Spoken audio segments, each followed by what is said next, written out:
Hello, I'm Tom, and in this video I'm going to be giving some examples of ways you can use samples in your tracks to add a bit more interest and atmosphere and some extra tension or build ups or build downs.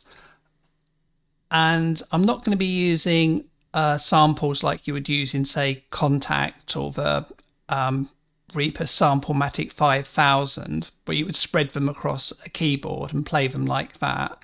I'm using more one-shot samples and also a few loops.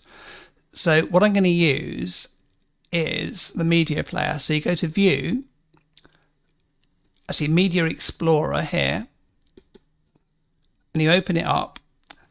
And here you can see I've got some samples which I use for something else, which are all free ones. And you can just play them here, so you can try out the ones you want. You can change the pitch here, change the rate, the volume, and also you can make them longer or shorter, preserve pitch when you're changing them, and mess about with them here. And then when you want to use them, you just click on them and you drag them over to where you want. So when you drag them across, to get them right in the right position where you want. So if you want it to say build up, and then when it starts match, what you might need to do is you just go to snap enabled. That will be enabled by default. So just turn that off so you can just move it about to get it just right. So I can't play these directly from here because it won't show up. The sound won't come through. So hang on, if I just shut this for a second, then so you can see this through OBS, which is the video thing here. What I need to do is you need to use some rerouting, and that won't work for the Media Explorer. I don't know why, that just doesn't seem to be included with this. If anybody wants to see a video of how to set this off with OBS and reroute, I could do that as well. But okay, what I'm going to do is I'm just going to give you an example of one where I dragged in a sample, matched it up, and just to build up a bit of tension before everything comes in.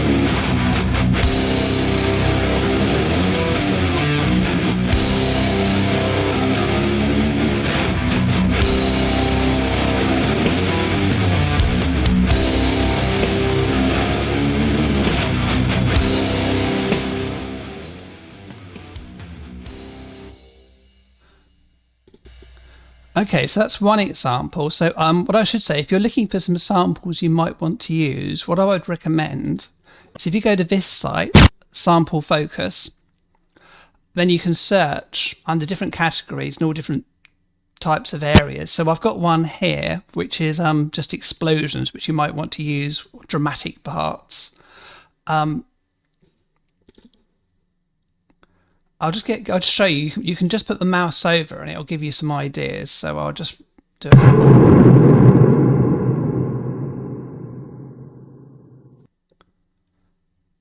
I'll try this one.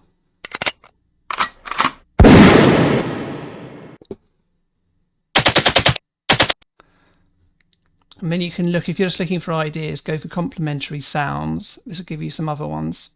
So try this one. Yeah, don't like that much.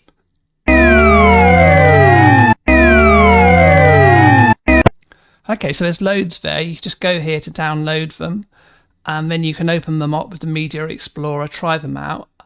Some of these will be at a certain pitch, so you might want to tune them.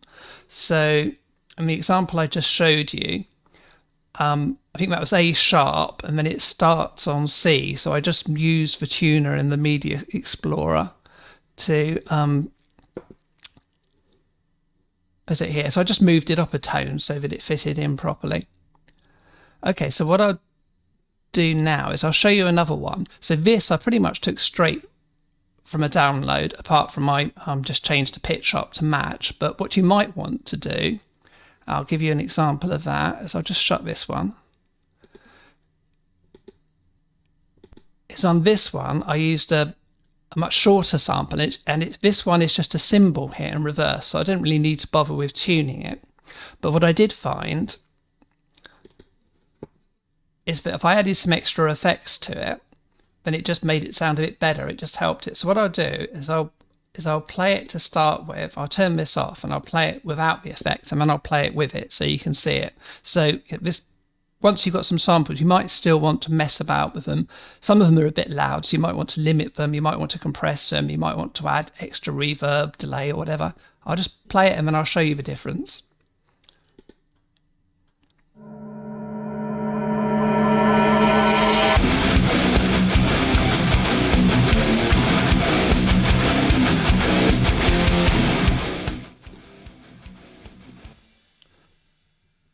Okay, now what I'll do is I've got, this is just a standard preset in the Soundtoys rack for the drums ones.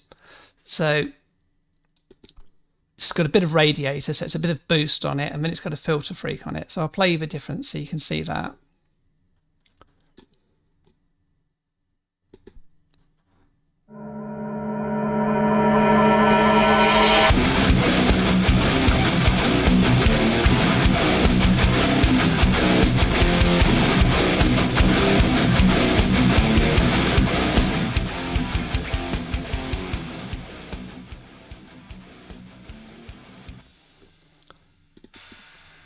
Okay, so both those ones are really just adding extra drama for rock tracks. But another way you might want to use samples is in adding a bit of atmosphere.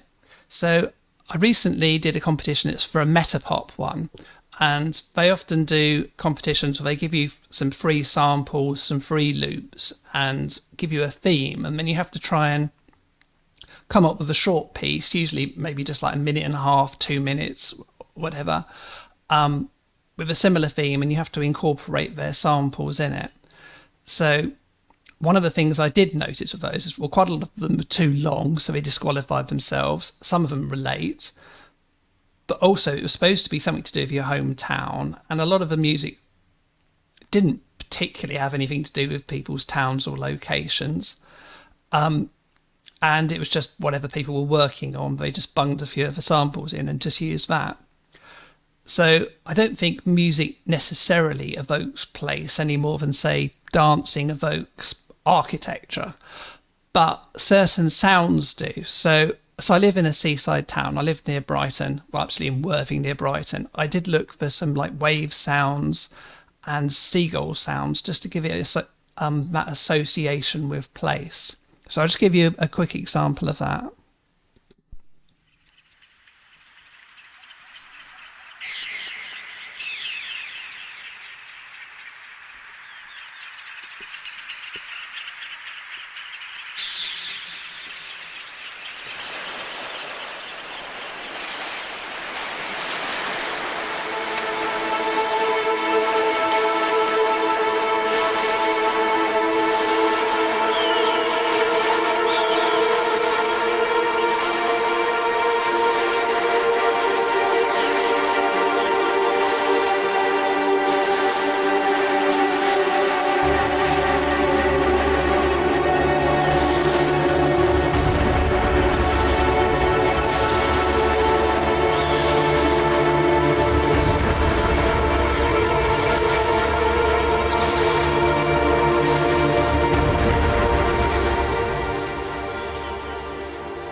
Okay, so that's another example. If you notice on that, with the samples I had, I also used some Soundtoys presets. So if anybody's got Soundtoys rack, those were free presets I've done. So I've got some other videos. I'll put a link in the description where you can download some free Soundtoys presets and you can try them out yourself. So with both those examples, I was using samples either to enhance or add some atmosphere or feel. But you can, of course, take it to a whole different step and start using them more like a DJ would, where you can actually use just one-shot samples and Also use loops and put loops in. You can add effects to them, manipulate them, and you can build up a whole track, which is kind of cheating in a way, but I suppose only in the sense that, say, a DJ builds up a track using samples and loops. And although it's something anybody can just do badly, I do think the people who are best at it are really proper musicians who just happen to use that as their tool. So I'll just give you a quick example of this, and this is just using all loops and all samples, and it's basically just me bugging them all together and trying to make them work together to come up with something interesting and cohesive. So I'll play you a bit of that.